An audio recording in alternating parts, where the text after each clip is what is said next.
हाजिर नाजिर जिंदा राम। धन धन सतगुरु जी, जिसने जपाया अंदर वाला राम, परम संतों के न्यारे राम, नूरो नूरी रूहानियत जिंदा डंडा राम, 70 योजन जिंदा डंडा राम। संत शाह मस्ताना बिलोचिस्तानी जी, संत शाह बाबा धूनी शाह जी, संत शाह बाबा मूंगी शाह जी, 3 मस्ताना जिंदा डंडा राम। हाजिर नाजिर जिंदा राम, तेरा ही आसरा। हमारे लिए सबसे इम्पोर्टेंट बात क्या है, जो सबसे महत्व रखती है, वो ऐसी बात क्या है?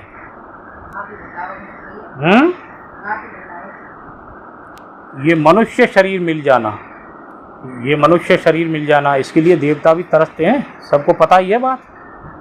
ये सबसे महत्वपूर्ण बात है। दूसरी भाग्यशाली बात हमारे के पूरा सतगुरु मिला है, पूरा सतगुरु मिला, पूरा नाम मिल गया। खंडों ब्रह्मंडों का सब भेद पता है आप सबको, ठीक है।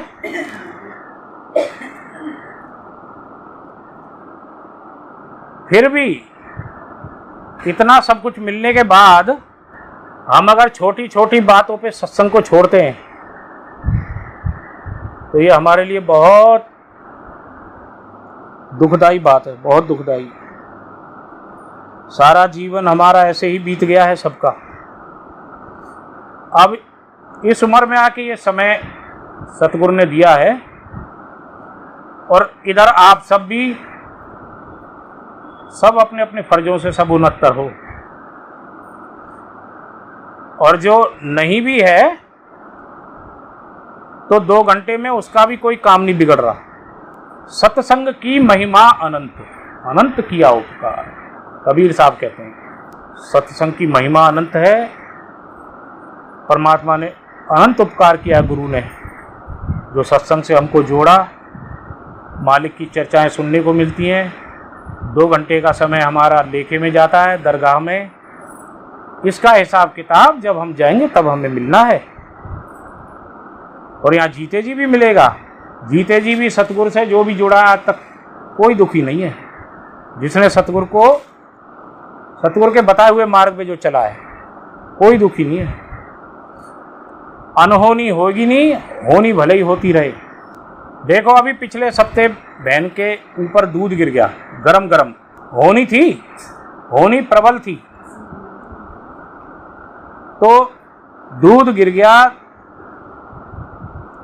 दूध की कुछ छींटे ही इनके शरीर पे, हाथ पैरों पे, मुंह पे, हल्की सी, इनको कोई नुकसान नहीं हुआ। होनी ने अपना काम किया, दूध गिरना था। सतगुरु का हाथ नहीं होता ना सर पे, तो ये सारी जल जाती है गरम गरम दूध से। बोलो पूरा उबल का दूध आ, गैस पे काटे ना डाले, ऐसा उचक्का लगा, कोरोना को मेरे उस दिन इन्होंने भी फोन करके मुझसे कहा, इन्होंने फ़ोन किया कि भैया आज तो मेरे ऊपर दूध गिर गया, और मुझे वो तुरंत तुम्हारे वाला दोहा याद आया। मैंने कि कौन सा? कह रहे तुलसी भरोसे राम के, निर्भय होकर सो, अनहोनी होनी नहीं, होनी हो सो हो। मैंने बहन जी से कहा ये मेरा दोहा नहीं है, तुलसीदास जी का है। कह रही हाँ ठीक है तुलसीदास जी का, सुनाते तो आप ही हो सत्संग में। मैंने कहा हाँ ये है। तो देखो इस चीज को सत्य करके मान लो, ये मखौल नहीं है। सामने तुम्हें भले ही चंदर दिख रहा बोलता हुआ, तुम आंखें बंद करके बैठ जाओ, ये मानो कि हमारे सतगुरु जी बोल रहे हैं। चंदर को एक दरकिनार कर दो, चंदर कुछ नहीं है। हम तो संतों की जूती के नीचे के घास बनने लायक भी नहीं है अभी, सच कह रहे हैं हम। पर आप संगत ने बिठाया ना, तो बोलने की शक्ति भी ये मेरा सतगुरु ही देता है। कहाँ क्या बोलना, किस बात पे कौन सी बात निकल के आएगी, सब मेरा सतगुरु देता अंदर से प्रेरणा। ये किताबी ज्ञान नहीं है। किताबी ज्ञान भले ही है, लेकिन समय पे किताबी ज्ञान आ जाना। हमारे मुख से जो बात निकलती है 50-60% किताबी ज्ञान है, वेदों का ज्ञान है, शास्त्रों का ज्ञान है, लेकिन 40% अनुभव का भी ज्ञान हम बताते हैं।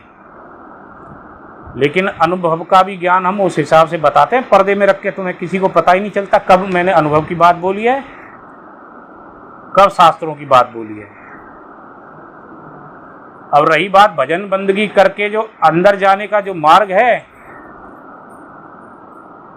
भजन से हमें क्या क्या अनुभव होते हैं, उसका भी हम आपको सिर्फ मलाई ही बताते हैं। जैसे दूध में मलाई आती है ना, मलाई ही आपको उतार के बांटते हैं।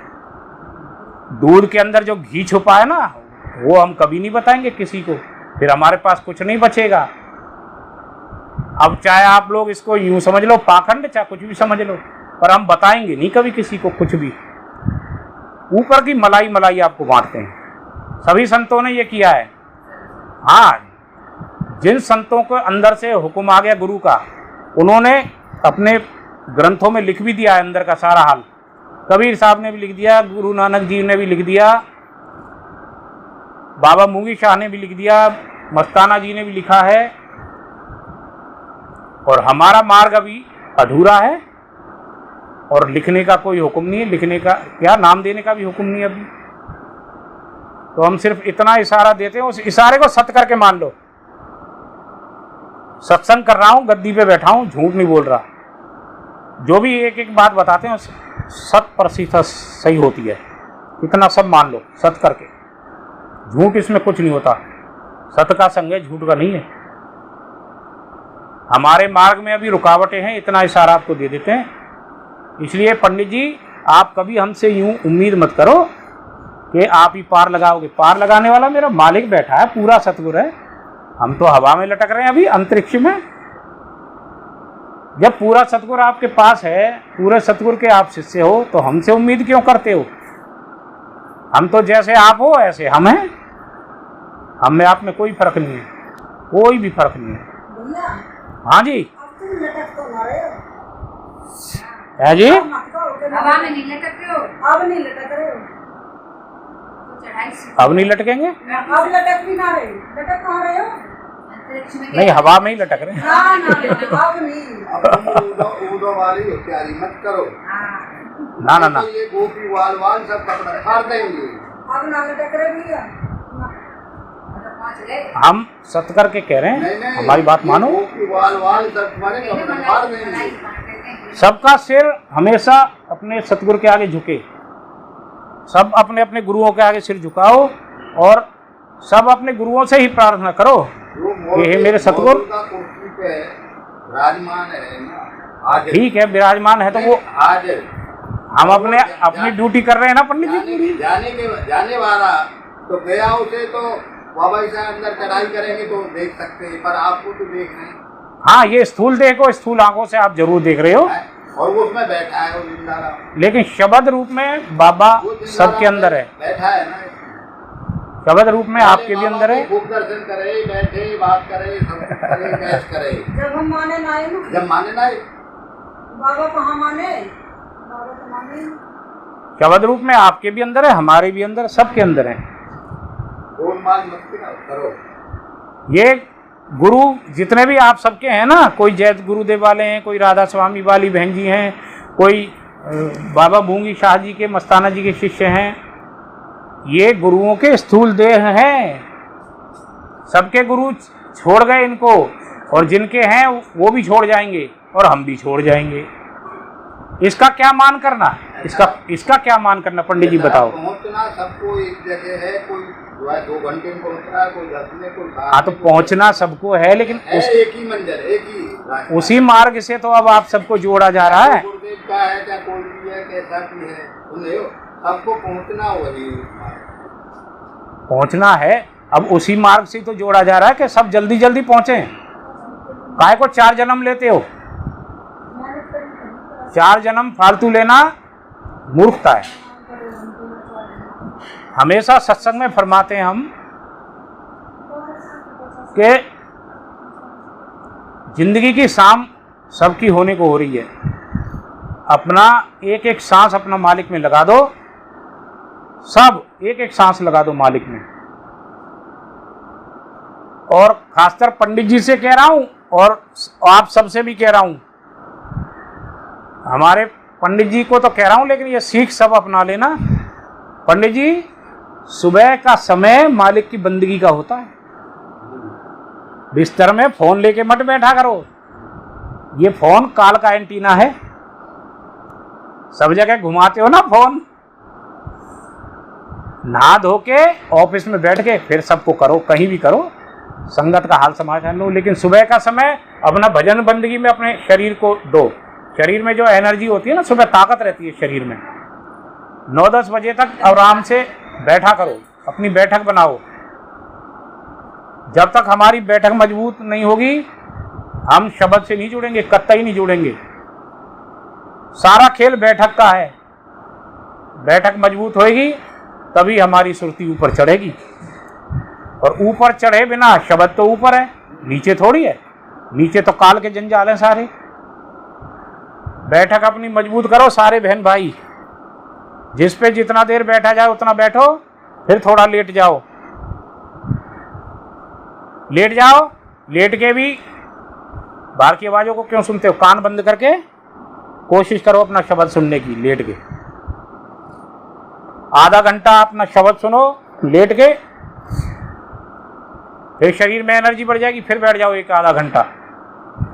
सुबह का समय इस तरीके से हमें बिताना है। उसके बाद नहाने धोने के लिए उठ जाओ। ये मेरी दिनचर्या मैं अपनी बता रहा हूँ हिसाब से। हमारा तो भैया पूरी रात का ही है। आप तो पूरी रात ही बैठते हो। हमारी तो छोड़ो बहना। लेट भी जाए बैठ भी जाए, विनती में बोलते हो ना। सबसे बोले उनका वो लेके सबको बोला। विनती में हमने वो दोहा क्यों जोड़ा? 8 प्रहर 64 घड़ी मेरे और न कोई, नैनो माही तुम बसो नींद ठौर नहीं होए। ये नींद ही काल है। मैंने एक बार पूछा था बाबा जी से, बाबा जी भजन बंदगी करने वाले को कितने घंटे सोना चाहिए? बाबा जी ने सारे भेद खोले कि भगत जैसे अभी तुम्हारी स्थिति है ना, अभी आप जैसे साधक को भगत को 4 घंटे सोना चाहिए। मैंने कहा बाबा जी किसी दिन थकावट हो या शरीर में कोई तकलीफ हो, उस दिन 6 घंटे सो जाओ। लेकिन आप जैसे साधक को अभी जिस हिसाब से आप हो उस हिसाब से 4 घंटे सोना चाहिए। तो उस बात को बीत गए 25 साल। तो 25 साल में हमारी बंदगी कुछ तो बड़ी होगी। तो अब तो हमें 4 से 1 घंटा कर देनी चाहिए नींद। और फिर बाबा जी ने परम संतों का हाल बताया।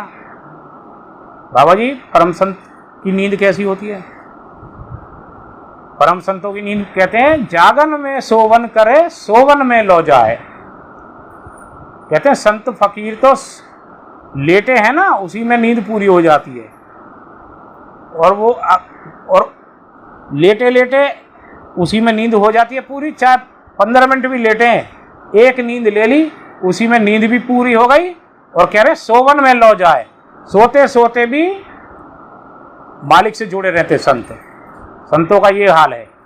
संतों का बैरन नींद कुछ नहीं बिगाड़ सकती, याद रखो इस चीज को। देखो मैं आपको बताता हूँ, एक रहस्य खोलता हूँ, संतों ने भी खोला है। भजन बंदगी आप कर रहे हो, भजन बंदगी के बाद अगर नींद आ रही है, आप 2-3 घंटे बैठ रहे हो और तब नींद आ रही है, उस नींद को बिल्कुल मत लेना। उस नींद को नहीं लेना चाहिए। वो आपकी सुरती चढ़ रही होती है।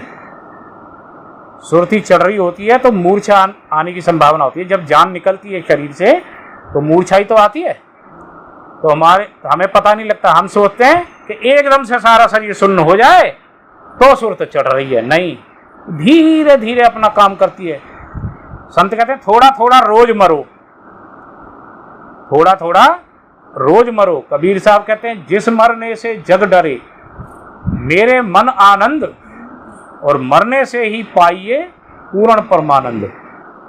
ये सुरती हमारे शरीर से निकलती है धीरे धीरे धीरे धीरे, तभी हमें सुबह के समय सुस्ती आती है, नींद आती है भजन बंदगी के बाद।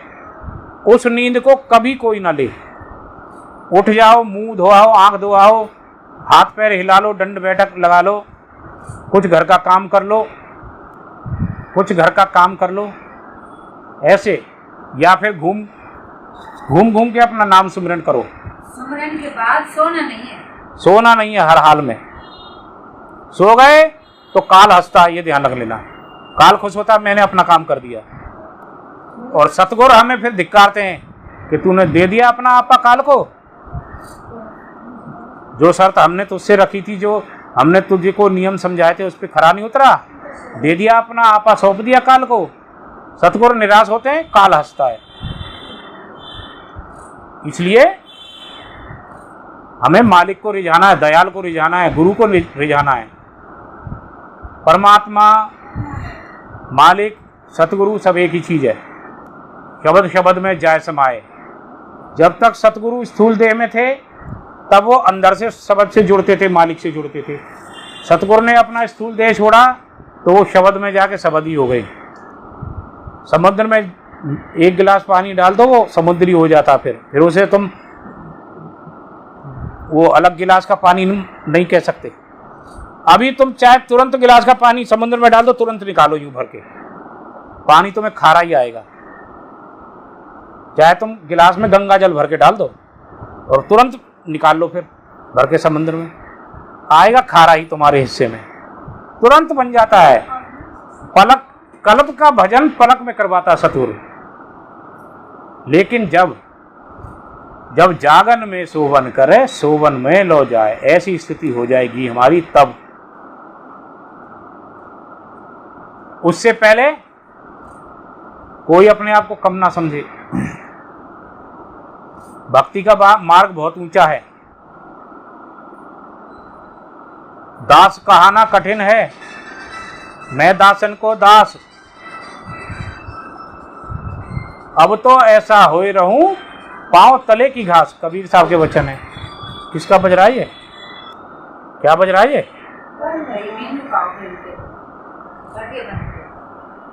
अच्छा, कबीर साहब कह रहे हैं दास कहाना कठिन है, मैं दासन को दास, अब तो ऐसा होए रहूं पांव तले की घास। लेकिन याद रहे कबीर साहब दासों के दास के पांव तले की घास के लिए कह रहे हैं, हर किसी के पैरों में अपना मस्तक टेकने के लिए नहीं कह रहे। कोई संत है, कोई भगत है, संतों का भगत है ना, और उन भक्तों का भी कोई दास है, उनके भी पैरों में अपना मत्था टेकना चाहिए। इससे क्या होता है, हमारा अभिमान गिरता है। अभिमान में भरे हुए हैं ना हम, ऊंचे बन के रहना चाहते हैं, गर्दन तान के। ऊंट की यूं नहीं मिल जाएगी, ऊंट की बोझा ढोते फिरना, और कहीं ऐसी जगह से गिरोगे जहां पहाड़ पे इतनी सी पगडंडियां होती हैं, वहां से ले जाएगा ऊंट बांध, मार मार के, पैर फिसला, गए नीचे। इसलिए कबीर साहब कहते हैं ऊंचे पानी ना टिके, नीचे ही ठहराए, ऊंचा नीचा हो तो भरी पिए, ऊंचा प्यासा रह जाए। इसलिए किसी के भी मन में ये अहम आता है कि भैया गद्दी पे ये बैठा है, हम काय को गद्दी पे माथा टेकें। गद्दी पे मत टेको, पहले बाबा जी के आगे टेको, बाबा जी के बाद गद्दी पे माथा टेको। इससे हमारा अभिमान गिरेगा। और फिर भी किसी को ज़्यादा ही अभिमान हो रहा है तो हम जब गद्दी पे नहीं होते, जब टेको। जब तक सत्संग है, इस गद्दी को मालिक की गद्दी समझो। देखो, ये मान के ही समझ लो कि अल्लाह मेहरबान तो गधा पहलवान। हम गधे हैं, लेकिन इस समय हम पहलवान हैं। अल्लाह मेहरबान है हम पे, सतगुरु, तो इस समय हम पहलवान हैं। तो हमारे आगे कोई मत्था मट्टे को गद्दी पे जरूर टेकना चाहिए। इससे हमारा अभिमान गिरेगा, अंदर विनम्रता आएगी, हम झुकना सीखेंगे। और भक्ति मार्ग में तो भैया जब तक झुकना नहीं सीखोगे, कुछ हासिल होने वाला नहीं है। नीचा हो तो भरी पिए, ऊंचा प्यासा रह जाए। ऊंचे रहोगे तो प्यासे ही रहोगे। कितने भी ऊंची गर्दन है ऊंट की, पानी पीने के लिए उस गर्दन को नीचे लाता ही है वो। तब कहाँ जाता उसका अभिमान कि मैं ऊंचा हूं, तब काहे को ला रहा उस गर्दन को नीचे? मर जा, तब नहीं लाना। तब तो भाई मर जाऊंगा ना, जान का सवाल है। इसलिए विनम्रता अपने अंदर हम सबको अपनानी है। पहले अपने आप को कह रहा हूं, फिर आप सबको। विनम्रता के बिना हमारा काम नहीं बनना। जितना झुकना सीखेंगे उतना ही अच्छा है। और नफरत तो किसी के प्रति कोई मन में रखो ही मत भैया। नफरत भी अगर हमारे मन में किसी के प्रति है तो भी वो मालिक से दूर है। ठीक है, अवगुणों से सब भरे हुए हैं। किसी में कोई गुण है, किसी में कोई गुण है, किसी में कोई अवगुण है, किसी में कोई अवगुण है। एक समान गुण किसी में नहीं, एक समान अवगुण किसी में नहीं। तो हम जब सामने वाली की ओर उंगली करते हैं, 3 उंगली हमारी ओर आती हैं। पुरानी कहावत है, ये बुजुर्ग भी कहते हैं गांव में, देहाती एरियो में। हम भी कह रहे हैं आपसे, और आप सबने सुन भी रखी होंगी। हमारे अंदर 3 गुना दोष बता दिया हमारी ही उंगलियों ने। ऐसे ही हम किसी को गलत समझ रहे हैं ना, अंदर से भी। मुंह पे भले ही मीठा बोल रहे हैं, लेकिन अंदर से हम किसी के प्रति नफरत पाले बैठे हैं। सामने वाला भी समझता है, मूर्ख कोई नहीं है, और परमात्मा तो सब समझ ही रहा है। अब आप कहोगे भैया फिर आप महाराज जी, आप फिर मीट खाने वालों से, मदरा खाने वालों से, मांस खाने वालों से ईर्ष्या क्यों करते हो? ऐसी जगह पे हमें ईर्ष्या भी किसी से नहीं करनी। जो मीट खा रहा है वो अपने लिए कर रहा है, अपने कर्म खराब कर रहा है। मांस खा रहा है, अपने लिए कर्म खराब कर रहा है। गौ हत्या कर रहा है, अपने कर्म खराब कर रहा है। हमें उससे भी कुछ नहीं लेना। पर हमें नफरत उसके कर्मों से करनी है, उससे नहीं। इंसान से नफरत नहीं करनी। अगर कोई बहुत बुरे से बुरा आपको नजर आ भी रहा ना, तो फिर कबीर साहब उसका भी रास्ता बता के गए, ना काहू से दोस्ती ना काहू से बैर। ऐसे इंसानों से दोस्ती भी मत रखो, लेकिन बैर भी नहीं रखना। बैर रखेंगे तो हमारी भक्ति खराब होगी। परमात्मा मना करके गए, सतगुरु मना करते हैं, बैर भी नहीं रखना। उनको उनकी करनियों के हाल पे छोड़ दो। जो जस करहि तसहि फल चाका, कर्म प्रधान विश्व रचि राखा। जो जस करहि तसहि फल चाका। अपने जीवन में अपने उज्जवल भूमि पे कोई बबूल के पेड़ बो रहा है तो बबूल ही मिलने, आम के बो रहा है तो आम के ही पौधे मिलेंगे, पेड़ मिलेंगे। इसलिए सत्संग में तो बात सबके लिए समझाई जाती है। जो अच्छे हैं वो तो अच्छे हैं ही, वो और अच्छे बनो। और जो भैया बुराई के मार्ग पे चल पड़े हैं, वो अच्छाई के मार्ग पे आ जाओ। काम, क्रोध, लोभ, मोह, अहंकार, इनसे हमें दूर हटना है, बहुत दूर हटना है। ये 5 विकार ही हमें डुबोने के लिए काफ़ी हैं। इन्हीं विकारों के कारण ये 10 इंद्रियां हैं, जिनमें से ज्ञान इंद्रियां सबसे खतरनाक हैं। कर्म इंद्रियां भी इतनी खतरनाक नहीं है जितनी ज्ञान इंद्रियां खतरनाक हैं। हमारी जीभ है, ये जीभ के 5 मिनट के स्वाद के लिए ही तो ये हम बुरे कर्म करते हैं। मीट खाना, दारू पीना, जीभ के स्वाद के लिए कर रहे हैं ना, कि किसी और इंद्री के स्वाद के लिए? बताओ जरा, हाँ हाँ हूं तो करो। सही कह रहे हो। जीभ का ही स्वाद है ना ये। कबीर साहब कह रहे हैं, खट्टा मीठा चरपरा जिव्या सब रस ले, और चोर और कुतिया मिल गए को अब पहरा दे।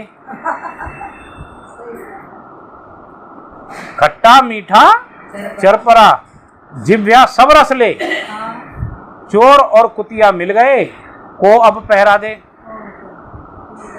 भैया कुतिया पाली है चोर से हमारी रक्षा करने के लिए ही तो। चोर आ रहा तो भौंके, हमें जगाए, लेकिन उस चोर ने हड्डी डाल के कुतिया को भी अपने बस में कर लिया। अब चोर और कुतिया मिल गए। अब चोर के लिए चोरी करने का रास्ता आसान हो गया। अब वो चोर और कुतिया कौन है? मन और माया, ये चोर और कुतिया है। अब पहरा किसका दे रहे हैं? पहरा दे रहे हैं हम आत्मा का। हमारी जो ये जीवात्मा है, ये मन चाहता है हमें गर्क में डालना, ठीक है। हम माया के बस में हैं, माया हमने रख रखी है, पाल रही है, क्योंकि माया ही खा रहे हैं, माया ही पी रहे हैं। माया के बिना हम जी नहीं सकते, तो माया हमने पाल रखी है। और मन है चोर, ये ऐसा घुसेगा अंदर। माया और मन दोनों जब एक हो जाएंगे, झूठे झूठे प्रलोभन देता है ये मन। अरे खा ले कुछ नहीं बिगड़ता, खा ले मीट, अरे पी ले दारू कुछ नहीं बिगड़ता, इतने लोग पी रहे हैं, ये पागल है क्या, पी ले। एक शराबी तो कहेगा अरे तेरे पेट में कीड़े बनते ना, हाँ भैया दारू पी दे तू बिल्कुल स्वस्थ रहेगा। दूसरा शराबी कह रहा है, मेरे को मिला था एक शराबी, एक कहता है भैया जिस दिन से दारू पी है उस दिन से मुझे आज तक बुखार नहीं आया, 25 साल हो गए। मैंने कहा दिखाना हाथ, हाथ देखा तो एकदम हट्टा कट्ठा। मैंने कहा क्या नाम है भाई साहब? कह रहा भीमसेन। मैंने कहा कहीं से नहीं लग रहे हो भीमसेन तो। मैंने कहा दारू आपने नहीं पी, ये दारू ने 25 सालों में दारू ने आपको पी लिया, ये देखो। सोचो, इस विचार करो। और अभी कुछ ही दिनों में खबर मिल जाएगी तुम्हें कि अंदर से आंतड़ियां सब गल चुकी हैं। कह रहा आप कुछ भी समझो, पर हमारे लिए तो ये दवा है। आज तक हमें बुखार नहीं आया 25 सालों में। मैंने कि बुखार नहीं आया, चलो बुखार अगर आपको साल 6 महीने में आ भी जाता तो 25 साल में 50-100 यानी 5,000 रुपये का इलाज होता आपका। 50 रुपये 100 रुपये की दवाई ले आओ 6 महीने में, अगर बुखार आ भी गया तो 25 सालों में लगा लो 5,000 की दवाई आपको लेनी पड़ती 25 सालों में, अगर आपको बुखार आ भी जाता तो। लेकिन दारू तो आपने कम से कम ज़्यादा नहीं तो 5 लाख की पी ली होगी 25 सालों में, हैं? शरीर गया वो बेकार। शरीर गया वो बेकार। इस चीज को समझो।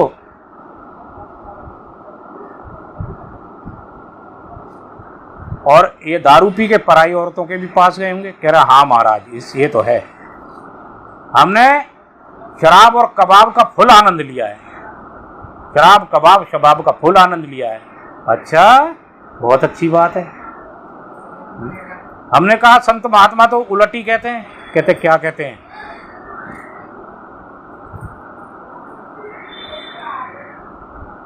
पर नारी पैनी छुरी, 3 तरफ से खाए, धन हरे यौवन हरे और मरे नरक ले जाए। मैंने कहा ये तीनों तरफ से आपका नाश हो रहा है। ये पर नारी का ये सवाल है, कबीर साहब के बच्चा नहीं है। कह रहा है भैया आप तो संत फकीरी लाइन में हो इसलिए आप ऐसी बातें करते हो, बाकी हम दारू तो नहीं छोड़ेंगे। मैंने कि कोई बात नहीं, शरीर तो छोड़ना पड़ेगा एक दिन, तब भी तो दारू छोड़ोगे। जीते जी छोड़ लोगे तो बहुत अच्छा है, कुछ दरगाह में अच्छे कर्म भी बन जाएंगे तुम्हारे। नहीं छोड़ोगे तो शराब कबाब शबाब में मस्त रहो। नरक तैयार है, आगे लोहे के रोबोट मिलेंगे उन्हीं नारियों के जिनके साथ तुम ऐस अय्यासियां कर रहे हो। उन्हीं नारियों के लोहे के रोबोट मिलेंगे, जब आलिंगन कराया जाएगा ना, अब चिपटो इनसे, और तपते हुए तुम्हें भी तपाएंगे। जब तड़पोगे कोई सुनने वाला नहीं है वहाँ, हाथ पैर बांध दिए जाएंगे। अब इन्हें दबोचे रखो अपनी बाहों में, बांध दिए जाएंगे हाथ पैर, तड़पते रहो, छटपटाते रहो, मौज लो। एक एक अंदर के भेद समझाए ये नरकों के, फिर भी जीव मानते नहीं है। पर बलिहारी आप संगत को, जो कुछ देखो सत मार्ग पे बहुत थोड़े ही लोग निकलते हैं, काल के मार्ग पे दुनिया चल रही है। क्यों?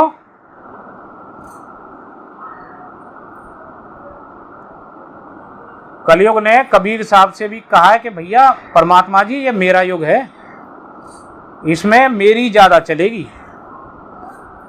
कबीर साहब ने कहा ठीक है चलेगी तो तुम्हारी भी, लेकिन हम तो परमात्मा के पुत्र हैं, हम परमात्मा के हुक्म से तुम्हारे लोक में आए हैं और हम भी आए हैं और समय समय पे संत आते रहेंगे परमात्मा के भेजे हुए, तुम उन्हें नहीं रोक सकते। संत आएंगे तुम्हारे लोक में, तुम रोकने की कोशिश भी करोगे तो मारे जाओगे।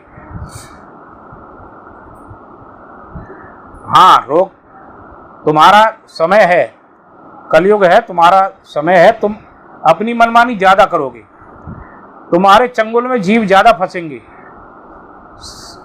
हम सचखंड से आए हैं, सतखंड से आए हैं, तो सत के मार्ग पे बहुत थोड़े ही जीव रहेंगे।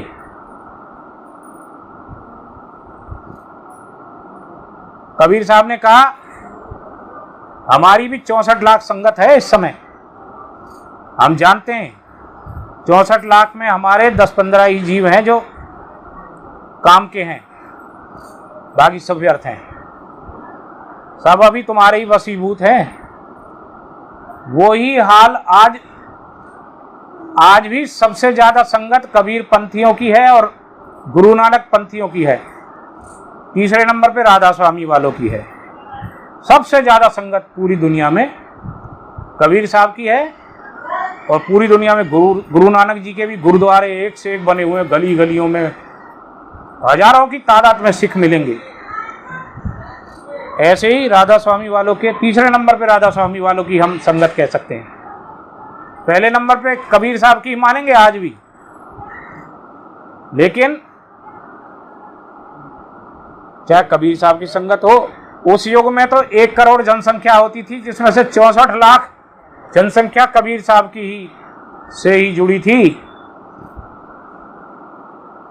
जब दारू की बोतल में गंगा जल भर के अपनी भक्तिनी वेश्या थी, उनकी भक्तिनी बन गई थी, उसको हाथी पे बिठाया आगे और बाजार में निकाला। रविदास जी को भी बिठाया, खुद भी बैठे।